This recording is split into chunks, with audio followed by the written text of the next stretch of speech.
प्रणाम। कैसे आप सभी? आशा हो कि आप सभी ठीक ही होंगे। और ये वीडियो आप सभी के बीच में इस तीज पूजा जो है इसके शुभ अवसर पर बजाएं। तो और साथ में जितने भी हमारे माता बहन व्रत कर रहे हैं उनको हमारे तरफ से ढेर सारी शुभकामना। और हमेशा आप हमें आशीर्वाद देते रहें और प्यार प्यार दुलार करते रहें। और हम ये गाना बहुत ही प्यारा गाना है जो हम बजाएं आप सभी के बीच में लाएं। तो आप लोग सुनिए, लाइक कमेंट और शेयर, चैनल को सब्सक्राइब जरूर करिए। ये गाना बहुत ही बढ़िया जो कि हर एक जगह हमारे मंडली में बजाया जाता है। और हम सोचे कि आपके बीच में यही गाना क्यों ना बजाएं। और ये बहुत ही सुंदर लग रहा था।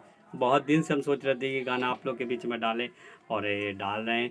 और लाइक कमेंट सब्सक्राइब चैनल को ज़रूर करिएगा, क्योंकि जो भैया अभी तक हमारे चैनल को सब्सक्राइब नहीं किया वो प्लीज़ करिए और हमें हेल्प करिए, और ताकि हम अच्छे अच्छे गाना डाल सकें आप लोग के बीच में। तो देखिए सब सेटिंग करके रख चुके हैं। और ये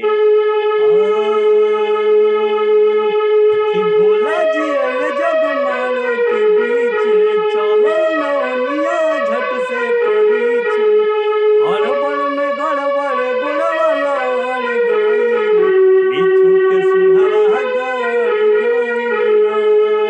म्यूजिक और सारा देकर बजा रहे हैं, आप लोग देखिए।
बजाय आप सब के बीच में। अगर आप लोग को अच्छा लगता है तो लाइक कमेंट शेयर जरूर करिएगा।